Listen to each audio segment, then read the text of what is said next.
लिंकवरून जी काही टीका झाली मुख्यमंत्री असतील किंवा सरकार त्याला त्यांनी प्रत्युत्तर दिलं. ते असं म्हणतात एक वेळ मला शिव्या द्या पण महाराष्ट्राला बदनाम करू नका. नंबर 1. आणि नंबर 2 ते असं म्हणाले की ज्यांना साधं पुत्र विचारत नाही ते मुख्यमंत्र्यांना शिव्या देतात. महाराष्ट्राला एका संस्कारी मुख्यमंत्र्याची गरज आहे. संस्कारी सध्याच्या मुख्यमंत्र्यांचे आणि त्या आधीच्या मुख्यमंत्र्यांचे संस्कार काय आहे हे गेले 4 वर्ष महाराष्ट्रानं अनुभवलं आहे. तुम्ही जनतेला कुत्रा म्हणताय, जनतेला भाडेके तट्टू म्हणताय. याच कुत्र्यांना हाडं टाकून तुम्ही मतं घेतलीत का? आणि या जे भाडेके तट्टू आहेत या भाडेके तट्टूंना विकत घेऊन तुम्ही सत्तेवर आलात का? देवेंद्र फडणवीस हे एखाद्या सुलतानासारखे वागत आहेत. सुलतान, मोगल काळातले सुलतान असे वागायचे. आणि सुलतानाच्या विरुद्ध कोणी जनतेनं आवाज उठवला की त्याला ते कठोर शिक्षा द्यायची. देवेंद्र फडणवीस यांनी महाराष्ट्रामध्ये एक प्रकारे आणीबाणी घोषित केली. आणीबाणी जनतेच्या कराच्या पैशातून एक प्रकल्प निर्माण करायचा, राबवायचा. त्याच्यामध्ये मूळ किमतीपेक्षा जास्त किमतीनं तो प्रकल्प पुरा करायचा. म्हणजे जनतेच्या पैशातले 200-500 कोटी रुपये खिशात घालायचे. मग त्या प्रकल्पाचा गाजावाजा करायचा, टी व्हीचे कॅमेरे लावायचे, आमच्यासारखं कोणीच नाही असं सांगायचं. आणि आम्ही नसतो तर हा प्रकल्प झालाच नसता वगैरे निवेदनं करायची, जनतेला मूर्ख बनवायचं. आणि त्यानंतर हा प्रकल्प जेव्हा कोसळून पडतो, जनतेच्या कराचा पैसा अशा प्रकारे भगदाडं पडतात आणि त्यावर जर जनता व्यक्त झाली, मग ते समाज माध्यमांवर असेल, वृत्तपत्रात असेल, टी व्हीला असेल, तर जनतेला भाडेके तट्टू, डॉग्स, कुत्रे असं म्हणून त्यांची चेष्टा करायची. हे फक्त सुलतानाच्या राज्यात होऊ शकतं. हे सुलतानाचं राज्य आहे. आणि सुलतानाबरोबर आजूबाजूला त्यांचे जे निजाम आहेत सगळे, ते फिदी टाळ्या वाजवत होते, काल बाकं वाजवत होते. लाज वाटली पाहिजे. छत्रपती शिवाजी महाराजांच्या महाराष्ट्रातली सुलतानशाही आहे. म्हणे महाराष्ट्र बदनाम करणाऱ्यांना सोडणार नाही. महाराष्ट्राच्या बदनामीचं सगळ्यात मोठं षडयंत्र जर कोणी रचलं असेल तर ते अमित शहाने रचलं, नरेंद्र मोदींनी रचलं. आणि खाण तशी माती, त्याच्या खाली देवेंद्र फडणवीस. काय बदनामी केली महाराष्ट्रात? सत्य बोलणं ही बदनामी आहे का महाराष्ट्राची? आपण विरोधी पक्षनेते असताना किती बेफाम आरोप करत होतात करोना काळापासून सर्व विषयांवर. ते जरा तुम्ही एकदा ऐकून पहा. महाराष्ट्रातले आमदार खासदार 50-50 कोटीला विकले आणि विकत घेतले. ही काय महाराष्ट्राची बदनामी नाही? तुम्ही आमदार खासदार विकत घेत असताना आणि त्याच्यावर सरकार बनवलं, यापेक्षा या राज्याची कुठली बदनामी झाली असं मला वाटत नाही. ही महाराष्ट्राची परंपरा कधीच नव्हती. छत्रपती शिवाजी महाराजांचा पुतळा तिथे मालवणला कोसळतो भ्रष्टाचारामुळे, ही काय या राज्याची बदनामी नाही? अशी किती उदाहरणं आम्ही तुम्हाला द्यायची की तुम्ही या राज्याची रोज बदनामी केली आहे. छत्रपती शिवाजी महाराजांची बदनामी केलेली आहे.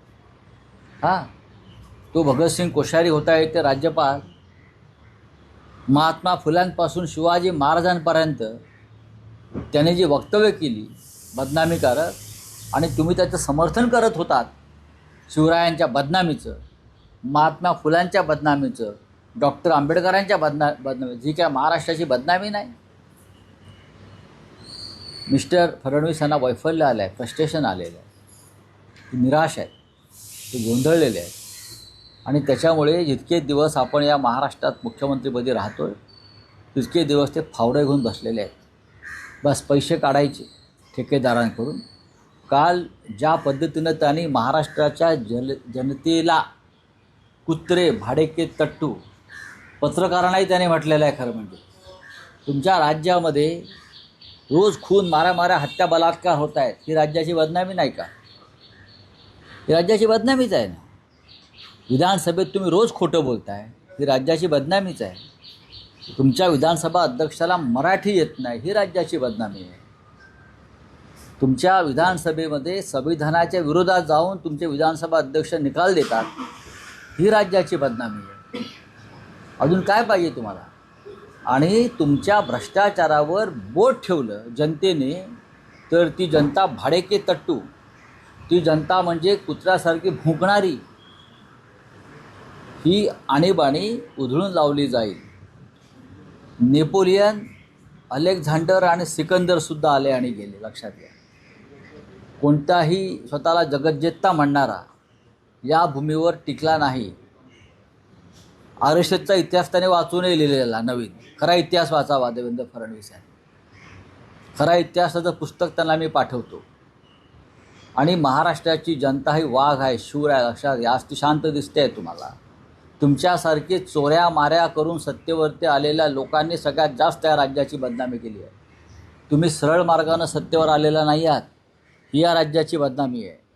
तेव्हा देवेंद्र फडणवीस यांनी या राज्याच्या जनतेची माफी मागायला पाहिजे. त्यांना कुत्रा आणि भाडेके तट्टू म्हटल्याबद्दल या राज्याच्या स्वाभिमानी जनतेचा इतका घोर अपमान राज्याच्याच मुख्यमंत्र्यांनी कधी केला नव्हता. यालाच वैफल्य म्हणतात, फ्रस्ट्रेशन. राऊतसाहेब, काल विधानभवनात आणखी एक घटना घडली. शरद पवार हे सीमा प्रश्नासंदर्भात बैठकीला आले होते. त्या बैठकीनंतर शरद पवारांनी उपमुख्यमंत्र्यांच्या दालनात पक्षाची बैठक घेतली, त्यांच्या स्वतःच्या पक्षाची बैठक, ज्याला आमदार खासदार उपस्थित होते. उपमुख्यमंत्र्यांनीही मंत्रिमंडळाची बैठक अर्धवट सोडून शरद पवारांचं आपल्या दालनात स्वागत केलं. शरद पवार हे नक्कीच मोठे नेते आहेत, आदरणीय आहेत. पण एखाद्या ज्या गद्दारानं आपलं सरकार पाडलं, ज्या गद्दारानं आपलं सरकार पाडलं, त्या गद्दाराच्या छताखाली जाऊन अशा प्रकारच्या बैठका घेणं, ह्याच्यामुळे मोठ्या नेत्याची विश्वासार्हता ही कमी होते आणि घसरते. माननीय शरद पवार हे मोठे नेते आहेत, आदरणीय आहेत. पण ज्या एकनाथ शिंदेंनी या महाराष्ट्राला भ्रष्टाचाराची आणि गद्दारीची वाळवी लावली, कीड लावली, का अख्खं विधानभवन का ओस पडलं होतं का? समोर राष्ट्रवादी भवन आहे, समोर वाय.बी. चव्हाण प्रतिष्ठान आहे. हे आमचं एका निष्ठावंत कार्यकर्त्याचं हे मत आहे, हे मत आहे. आम्ही कधीही गद्दारांच्या अशा ठिकाणी जाऊन आमच्या पक्षाच्या बैठका घेण्याचं एवढे आम्ही काय म्हणतात ते सहिष्णू नाही आहोत. आणि एवढं आमचं मन नक्कीच मोठं नाही, आम्ही करणारसुद्धा नाही. ज्यांचं आहे त्यांनी ते करावं, पण आम्हाला ते मान्य नाही. त्यांना जर कोणाला पटत असेल त्यांनी ते करावं. ते ह्यामुळे राष्ट्रवादी काँग्रेस पक्षाची विश्वासार्हता कमी होते. हे राऊतसाहेब, तुमचं खूप लोडेड विधान आहे. या आधीही शरद पवारांच्या राजकीय विश्वासार्हतेवर अनेक स्तरावर प्रश्नचिन्ह किंवा टीका झालेली आहे.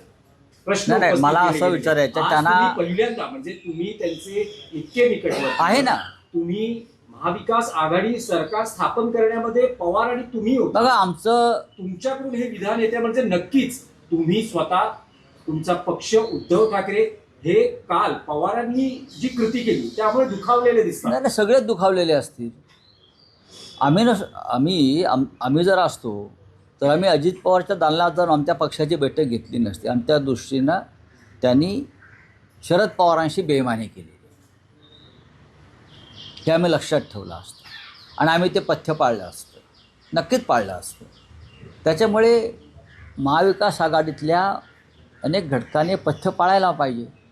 नाही, पण राऊत साहेब हे काही पहिल्यांदा होत नाहीये. शरद पवार यांनी याआधीही एकनाथ शिंदे मुख्यमंत्री असताना वर्षा या निवासस्थानी जाऊन बैठक केली होती. नाही, त्यावेळेस अदानीचे अधिकारी तिथे उपस्थित होते. मुख्यमंत्र्यांना पवार हे अनेकदा करतात. मुख्यमंत्र्यांना भेटणं पवार साहेबांसारख्या ज्येष्ठ नेत्याने ह्याच्यामध्ये मी काय चुकीचं मानत नाही. राज्याच्या प्रश्नाविषयी नाही. कालची बैठक विधानभवनात जे माननीय पवार साहेब आले ते सीमा प्रश्नासंदर्भात एक महत्त्वाची बैठक होती, त्यासाठी ते आले. खरं म्हणजे ती सीमा प्रश्नाच्या बैठकीत काय घडलं हे बाहेर आलं नाही. सीमा प्रश्नाच्या बैठकीला राज्याच्या मुख्यमंत्र्यांनी किती प्रमुख नेत्यांना बोलवलं होतं मला सांगा ना तुम्ही. आम्ही त्यातली एक पार्टी आहोत. शिवसेना ही या चळवळीतली, या संघर्षातली एक महत्त्वाची पार्टी आहे. काय चर्चा झाली तिथे?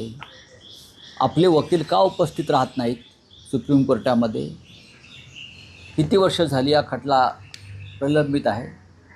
राज्याच्या मुख्यमंत्र्यांना याच्याविषयी किती जाणीव आहे की मराठी माणूस तिथे जो हाल अपेष्टा भोगतो आहे त्यातून तोडगा निघावा, यासाठी त्यांची काय भूमिका आहे आणि काय चर्चा झाली?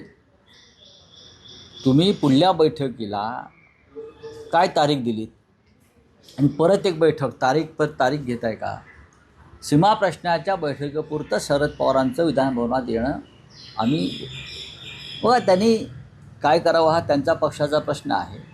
पण एकनाथ शिंदेंच्या दालनामध्ये तुम्ही जाता आणि तुमच्या पक्षाची बैठक घेता, हे बाब शिवसेनेला दुखावणारी आहे. नाही, पण राऊत साहेब ही जी कृती आहे, अलीकडच्या काळात शरद पवार आणि त्यांच्या पक्षाच्या बाबतीत अनेक चर्चा असतात की अजित पवारांचा पक्ष आणि त्यांचा पक्ष विलिनीकरण होणार. एक चर्चा अशी असते की पवारांचा पक्ष हा NDA बरोबर जाणार. असं सगळं सुरू असताना काही आमदार, त्यांच्या पक्षाचे खासदार या बैठकीला उपमुख्यमंत्र्यांच्या दालनात होते, पण रोहित पवार हे त्या बैठकीला गेले नाही. त्यांचं असं म्हणणं होतं की काही झालं तरी आमचा पक्ष शरद पवार हे NDA बरोबर जाणार नाही.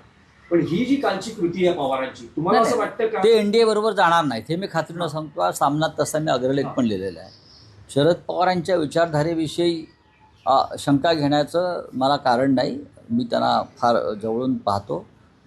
पण कालच्या कृतीविषयी मात्र शिवसेना ही, ज्याला तुम्ही इंग्रजीमध्ये म्हणता की अस्वस्थ झाली, की ह्या गोष्टीची या गोष्टीची गरज नव्हती. तुम्ही काय महाराष्ट्राला दाखवताय? तुम्ही गद्दारांना प्रतिष्ठा देताय. गद्दारांना प्रतिष्ठा द्यायची असेल तर मग तुमच्या पक्षात जी बेईमानी झाली त्याच्याविषयी बोलण्याचा अधिकार नाही. तुमच्या पक्षाची गद्दारी झाली अजित पवारांच्या नेतृत्वाखाली, त्याला आम्ही गद्दारीच म्हणतो, बंडखोरी वगैरे म्हणत नाही. ही गद्दारीच आहे. मग त्या गद्दारांविरुद्ध कोर्टात जाणं किंवा त्यांच्याविषयी भूमिका घेणं हे कशा करता? आम्ही आमच्या गद्दारांविरुद्ध लढतो आहोत ना.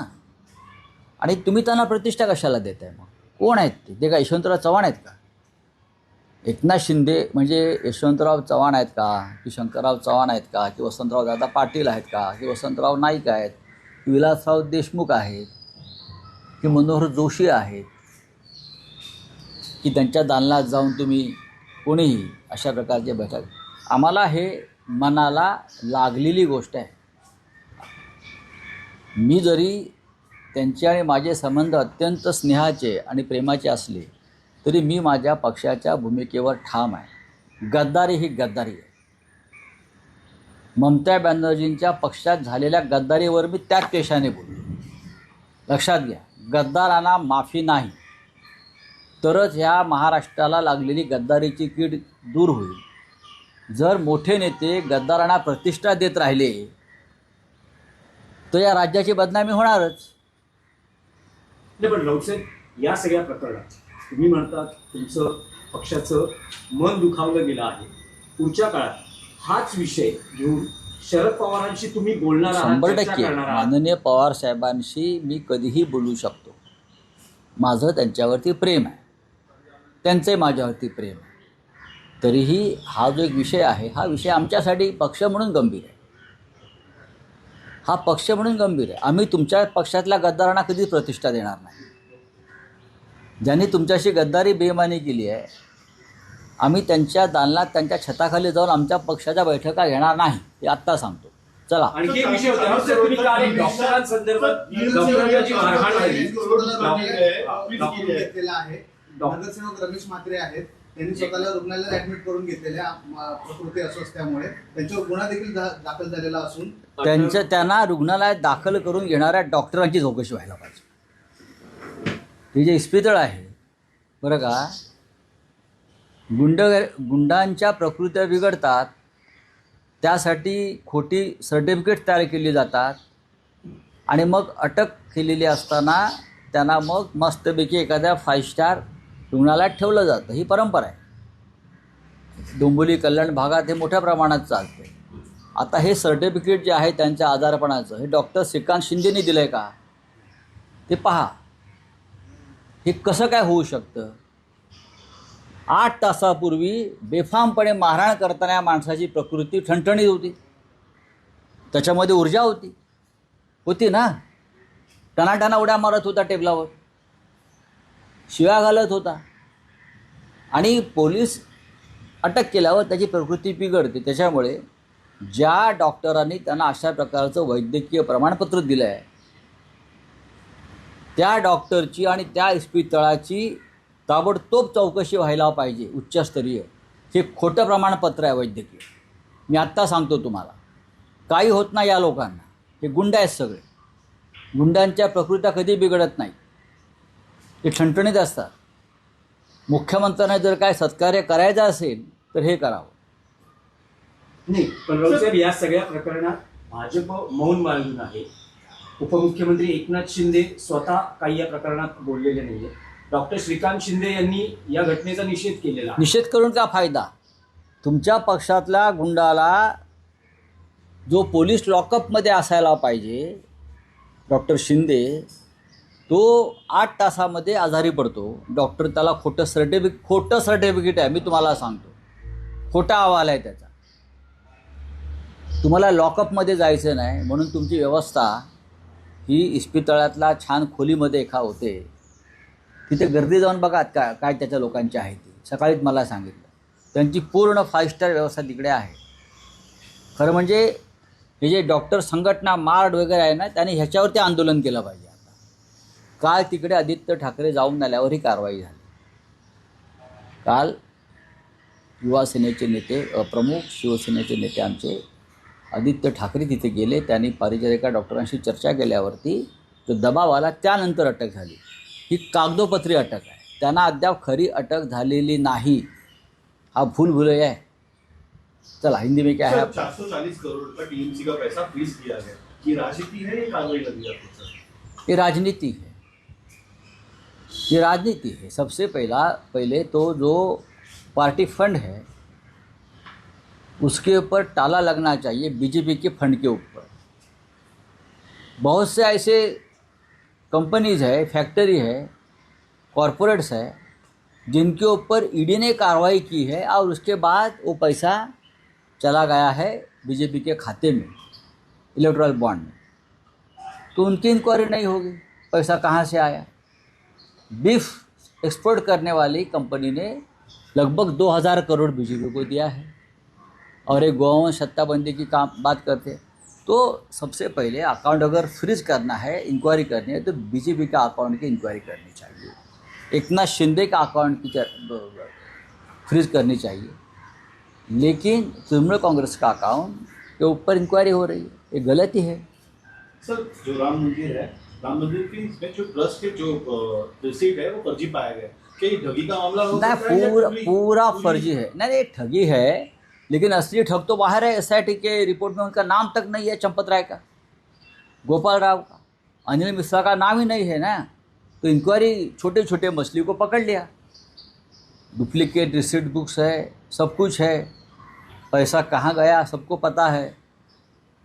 वो पैसे से कहाँ, पुणे से दिल्ली तक, नोएडा तक, अयोध्या तक कैसे घर बनाए हैं, बड़े बड़े महल बनाए हैं, ये भी रिकॉर्ड पर आया है. क्या करती है सरकार? कुछ नहीं कर रही. सर, मिसिंग लिंक पे फडणवीस ने कहा कि बदनामी देखेंगे नहीं हमारे. कौन सी, किसकी बदनामी? आप किसको धमकियाँ दे रहे हो? राज्य के मुख्यमंत्री देवेंद्र जी, आप धमकी दे रहे हो. आपने एक तो पहले जनता के पैसे का, टैक्स का अपहार किया है, वो भ्रष्टाचार किया है। जिस पैसे से आपने ये 700 करोड़ का मिसिंग लिंक बनाया है, उसमें 200 करोड़ का घपला हुआ है। तो 200 करोड़ आपके जेब में चला गया है सबके। बाकी का क्या हो गया आपने देखा, पहले बारिश में वो पूरा धस हो गया। अगर हम सवाल पूछेंगे, जनता सवाल पूछेगी, तो जनता को आप कुत्ता कहेंगे, जनता को भाड़े के टट्टू कहेंगे। हाँ, तो आपने क्या महाराष्ट्र में आपातकाल लगा दिया है कि कोई सरकार के भ्रष्टाचार के खिलाफ बात नहीं करेगी? करेंगे तो हम जेल में डाल देंगे। धमकियाँ दे रहे हो आप, दे दो।